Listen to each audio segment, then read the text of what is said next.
உங்க அவேர்னஸ் அப்பா. இன்று வேலூர் மாவட்டம் குடியாத்தம் பக்கத்தில் இருக்கிற பங்கரிசி குப்பம் என்ற ஒரு குப்பத்துக்கு வந்திருக்கோம். இந்த குப்பத்தில் இன்று அனிதா இரவு பள்ளின்னு மருத்துவர் அனிதா, அதாவது அரியலூர் மாவட்டத்தை சேர்ந்த இந்த மருத்துவர் அனிதாங்கிற ஒரு பொண்ணு இந்த நீட் தேர்வினால தற்கொலை பண்ணிக்கிட்டாங்க. அவங்களுடைய நினைவாக இந்த இரவு அனிதா பெயரில் இரவு பள்ளி வச்சுருக்காங்க. இங்கே தான் இன்றைக்கி வந்திருக்கோம். இங்கே ரத்த தானம் எந்த ஹாஸ்பிட்டலுக்கு? வேலூர் அடுக்கம்பாறை அரசு மருத்துவமனைக்கு ரத்த தான முகாம் நடத்திட்டு இருக்காங்க. இங்கே கிட்டத்தட்ட 30-40 கொடையாளர்கள் வந்து இன்றைக்கி ரத்த தானம் பண்ணிட்டு இருக்காங்க. இங்கேயும் இன்றைக்கி நம்ம இவர் பெயர் சுப்பிரவிநாயகம்னு பேர். அறம் செய்யும் கரங்கள் அறக்கட்டளை பேரணம்பட்டுங்கிற ஒரு ஊரில் இந்த அறக்கட்டளை வச்சு நடத்திட்டு இருக்காங்க. இவர் கூட ஒரு நேர்காணல் செய்யறதுக்காக தான் இந்த காணொலி.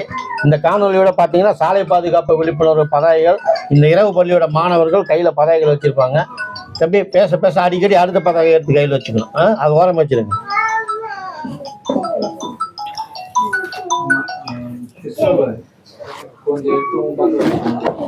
வணக்கம் சுப்பிரவிநாயகம். வணக்கம் ஐயா. உங்க அறக்கட்டளையோட பெயர் சொல்லுங்க. அங்க பார்த்து அறம் செய்யும் கரங்கள் அறக்கட்டளை. அறம் செய்யும் கரங்கள் அறக்கட்டளை பேரணம்பட்டு வேலூர் மாவட்டம். உங்க ட்ரஸ்ட் மூலமா என்னென்ன சர்வீஸ் பண்ணிட்டு இருக்கீங்க?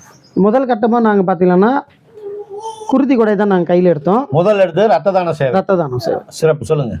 ஏன் இது நாங்கள் கையில் எடுத்தோம்னா, இன்னொருத்தர் முகாம் நடத்தும் போது நாங்கள் போயிட்டு ரத்த தானம் பண்ணியிருக்கிறோம்.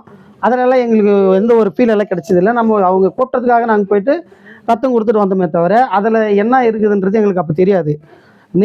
நேரடியாக வந்து ஒரு மருத்துவமனைக்கு போயிட்டு ஒரு உயிரை காப்பாற்றுறதுக்காக நாங்கள் முதல் முறை போய் ரத்த தானம் பண்ணும்போது அந்த ஒரு பிள்ளையோட தாய் வந்து என்கிட்ட வந்து அழுந்து எங்கள் பையனை நீங்கள் காப்பாற்றினுங்கன்னு சொன்னதுக்கு அடுத்து தான் ஒரு உயிரை காப்பாற்றுக்காக இந்த ரத்தம் வந்து இவ்வளோ அவசியமானதான்றது அது எங்களுக்கு முழுமையாக தெரிய வந்தது. அதிலிருந்து இதை நம்ம தொடர்ந்து நாங்கள் எடுத்து செய்யணுன்றது முடிவு பண்ணி கிட்டத்தட்ட நாங்கள் 15 வருஷத்துக்கு மேலே இதை நாங்கள் தொடர்ந்து பண்ணிட்டு இருக்கிறோம். 15 வருஷமா ரத்த தான முகாம் நடத்தி. அதாவது உலகில் நீ நினைக்க மாற்றம் நிகழ வேண்டுமென்றால் அதை உன்னிடமிருந்து தொடங்கட்டும்னு ஒரு மொழி இருக்குது. அதில் நீங்கள் ரத்த தானத்தை பற்றி நீங்கள் விழிப்புணர்வு பண்ணுறீங்க, கேம்ப் நடத்துறீங்க. நீங்கள் எத்தனை முறை ரத்த தானம் பண்ணியிருக்கீங்க? நான் இதில் 41 முறை ரத்த தானம் பண்ணியிருக்கேன். ரத்த தானம் கொடுத்ததோட 40 இரவு பள்ளியில் நடந்த பிளட் கேம்பில் 41வது முறை குருதி கொடை கொடுத்துருக்கிறேன். வயசு எனக்கு 47ஆவது. இந்த குருதி கொடை கொடுக்கறதுனால பார்த்தீங்கன்னா இப்போ வந்து எனக்கு பிபி செக் பண்ணாங்க, 120 தான் இருந்ததுங்க. 47 வயசுலையும் அந்த 120 பிபி வந்து தாண்டாத அளவுக்கு சுகர் இல்லாமல் எந்த நோய் இல்லாமல் போன வருடம் ஃபுல்லாக ஒரு மாத்திரை கூட நான் எடுக்கல. எதுக்காகவும் ஒரு மாத்திரை கூட எடுத்ததில்லை. 2024 ஒரே முறை தான் டேப்லெட் எடுத்துருக்கிறேன். ஏன்னா என்ன காரணம்னா தொடர்ந்து பிளட் கொடுக்கறதுனால எனக்கு எந்த மாதிரி நோய்களும் வர்றதில்லை, ஆரோக்கியமாக இருக்கிறேன். உங்களுக்கு சுகர் இல்லை, ப்ரெஷர் இல்லைன்னு சொன்ன சந்தோஷம். உங்களுக்கு வர வேண்டியதை நாங்கள் வாங்கிக்கிட்டோம். எங்களுக்கு அதெல்லாம் இருக்குது. சுகரு, ப்ரெஷரு, பக்கவாதம் எல்லாமே இருக்குது எங்களுக்கு. வேற என்ன சர்வீஸ் பண்ணுறீங்க? அதுக்கடுத்து பார்த்தீங்கன்னா மாணவர்களுடைய கல்வி வளர்ச்சிக்காக மாணவர்கிட்ட வந்து பார்த்தீங்கன்னா இப்போ வந்து டிவி வந்ததுலேருந்து கொஞ்சம் கல்விக்கு பின்தங்கி போச்சு, மொபைல் வந்ததுலேருந்து அதிகமாக பின்தங்கி போயிடுச்சு. மாணவர்கிட்ட வந்து வாசிப்பு திறன்கள் யாருக்கிட்டையுமே சரியாக இல்லைன்றதுனால நூலகம் சார்ந்து நூலகத்தோடு சேர்ந்து மாணவர்களுக்கு தனித்திறன் போட்டிகள், அதாவது கட்டுரை, திருக்குறை, ஓவியம், பாட்டு, இந்த மாதிரி பேச்சு போட்டிகள் அனைத்து தரப்பிலும் மாணவர்களுக்கு அவசியமானதுன்றதுனால அவங்களுக்கு தனித்திறன் போட்டிகள் தொடர்ந்து ஒரு 8 வருஷமா நாங்கள் இதை நடத்திட்டு வந்துருக்கிறோம் மாணவர்களுக்காக. இந்த இரவு பள்ளிகளில் நம்ம போயிட்டு என்ன பண்ணுறோம், மாணவர்களுக்காக ஊக்கப்படுத்துறதுக்காக அவங்களுக்கு கல்வி உபகரணங்கள் கொடுத்து அவங்கள மேலே கொண்டு வரணுன்றதுக்காக அறக்கட்டளை மூலமாக எல்லா இரவு பள்ளிகளுக்கும் நாங்கள் செயல்பட்டு இருக்கிறோம். சிறப்பு. நிறைய கல்வி சேவை செய்கிறீங்க. வேற அடுத்து ஆதரவற்றவர்களுக்கு உதவி செய்கிறோம். ஆதரவற்றவர்களுக்கு நம்ம வந்து அரிசி பருப்பு கொடுக்கறது, ஆதரவற்றவர்களுக்கு மாதம் மளிகை பொருள் வாங்கி, ஆமாம், அது மாதிரி கொடுக்கறது, சுற்றுச்சூழல் பாதுகாப்பு, அங்கங்கே போய்ட்டு விதைப்பந்துகள் போடுறது, மரம் நடுறது, இது போல் நாங்கள் செஞ்சுட்டு இருக்கிறோம். காடுகளில் போயிட்டு கூட அந்த பறவைகளுக்கெல்லாம் தண்ணி வைக்கிறது, அது போல் எல்லாமே நாங்கள் செஞ்சுட்டு வந்தோம். வேலூர் மாவட்டம் ஓரளவு ஹில் ஸ்டேஷன் தான், அதனால இந்த சம்மருக்கெல்லாம் தண்ணி தேவைப்படும். உங்க டீம்ல எத்தனை பேர் இங்க வந்திருக்காங்க? எங்க டீம்ல இப்ப 5 பேர் வந்திருக்காங்க. எல்லாருமே ரத்த தானம் பண்ணிருக்காங்க. ஆமா, எல்லாரும் ரத்த தானம் பண்ணிருக்காங்க. இவங்க டீம்ல இருக்கிற அப்படியே ஒவ்வொருத்தரா வாங்க. வீடியோ எடுத்துருக்காரு, இன்னொருத்தர் சாப்பிட்டு இருக்காரு, 2 பேர் போயிட்டாங்க.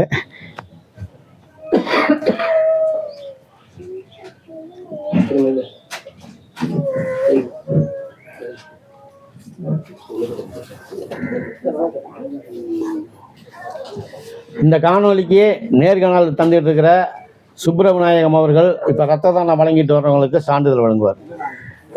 அப்படியே உட்காருங்க, நீங்கள் உட்காருங்க அவங்கள இங்கே வர சொல்லிடுங்க. ஐயா வாங்க.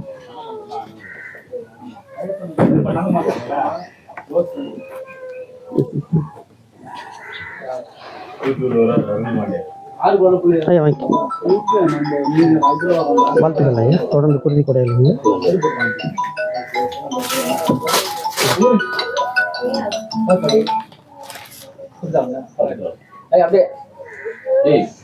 வாங்க வாங்க வாங்க வாங்க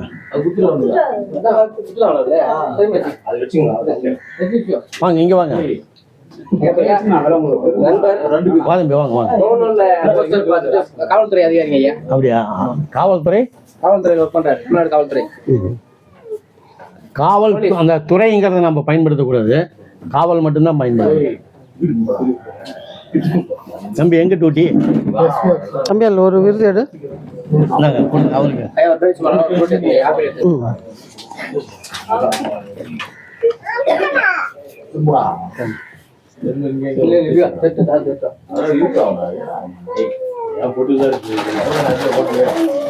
வாழ்த்துக்கள் ஐயா. தொடர்ந்து குருதி கொடையிலுங்க. உங்களோட சேவை நன்றிங்க. வரேன் சார்.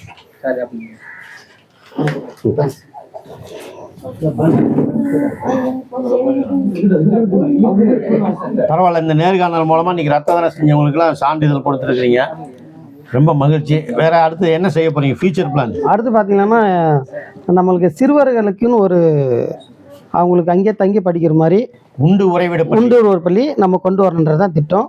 அடுத்து ரெண்டாவதாக இப்போ ரொம்ப ஏழ்மையாக இருக்கிற குடும்பங்களில் துக்க நிகழ்வு ஏற்பட்டுறதுனால அவங்களுக்கு செலவினங்களில் வந்து ரொம்ப கஷ்டப்படுறது. முதல்ல வந்து இந்த சேரு, பந்தல், அந்த ஃப்ரீசர் பாக்ஸு, இது எல்லாமே ரொம்ப சிரமமாக இருக்குது. இது மூணுத்தையுமே இலவசமாக கொடுக்கணுன்றது தான் எங்களோட அடுத்த திட்டம். அதுக்கான வேலையை தான் நாங்கள் இப்போ எனக்கு பொதுவாக இறப்பு நிகழ்வு நடந்த வீட்டில் அங்கே சோகம் தான் இருக்கேன், பொருளாதார வசதியில் இல்லாதவங்களாம் இருப்பாங்க.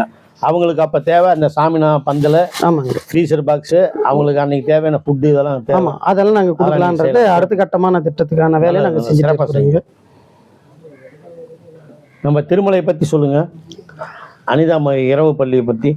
அனிதா இரவு பள்ளி ஆசிரியர் திருமலை ஐயா அவர்கள் பார்த்தீங்கன்னா, நானே இப்போ 3வது முறையாக தான் வந்திருக்கீங்க. எனக்கு ஒரு 3 ஆண்டுகள் முன்பு தான் அவர் வந்து எனக்கு ஒருத்தர் மூலிமா அறிமுகமாகறாரு. தாத்தா ரட்டமலை சீனிவாசன் அவருடைய பிறந்தநாளை முன்னிட்டு இரத்த தான முகாம் பேரணாம்பட்டில் நடக்கும்போது முதல் கட்டமாக அவருக்கு அழைப்பு கொடுத்தேன். அவர் வந்து எங்களுடைய சேவைகள் பார்த்துட்டு எங்களோடு சேர்ந்து நான் பயணிக்கிறேன் என்று சொல்லிட்டாரு.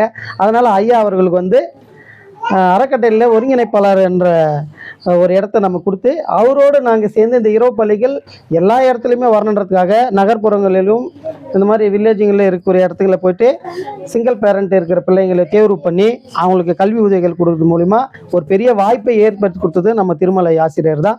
அவருக்கு மிகப்பெரிய நன்றி கடன் பட்டிருக்கு நான். ஏன்னா இதெல்லாம் எனக்கு தெரியாமல் போயிட்டு இருக்கோம். ஏன்னா நம்ம நூலகத்தில் பண்ணும்போது எல்லா பள்ளி மாணவர்களும் அங்கே வருவாங்க, அரசு பள்ளி மாணவர்கள் வருவாங்க, தனியார் பள்ளி மாணவர் வருவாங்க. நாங்கள் அது அவங்கள மட்டும் தான் ஃபோக்கஸ் பண்ணிருந்தோம். ஆனால் இந்த சிங்கிள் பேரண்ட்டுன்னு இருக்கிறவங்கள நாங்கள் அந்த அளவுக்கு நாங்கள் கொண்டு போகல, அவங்க கிட்ட போகல. நாங்கள் அவர் மூலிமா அந்த சிங்கிள் பேரண்ட் எல்லாருமே நாங்கள் வந்து ஒன்றிணைக்கிறதுக்கு ஒரு வாய்ப்பு திருமலை ஆசிரியர் தான் ஏற்படுத்தி கொடுத்துருக்காரு எங்களுக்கு. அந்த வகையில் நாங்கள் அரம்சி அறக்கட்டளை சார்பாக அவருக்கு பெரிய நன்றியை நான் இந்த இடத்துல நான் சொல்லிக்க கடமைப்பட்டு இருக்கிறேன். திருமலை சர்வீஸ் பண்ணுறதை விட திருமலைக்கு சப்போர்ட்டாக அவங்க வீட்டிலலாம் இருக்காங்க இல்லையா? ஆமாங்க, அவங்க சப்போர்ட்டெல்லாம் இல்லைன்னா ரொம்ப சிரமம். அது அதாவது நிறைய முறை அவங்க பேசிக்கிறது, காலையில் பொண்ணு விநாயகர்கிட்ட பேசுவார், கடைசி பொண்ணு விநாயகர்கிட்ட பேசுவார்ன்றது பல வருஷமாக அது இருந்துட்டு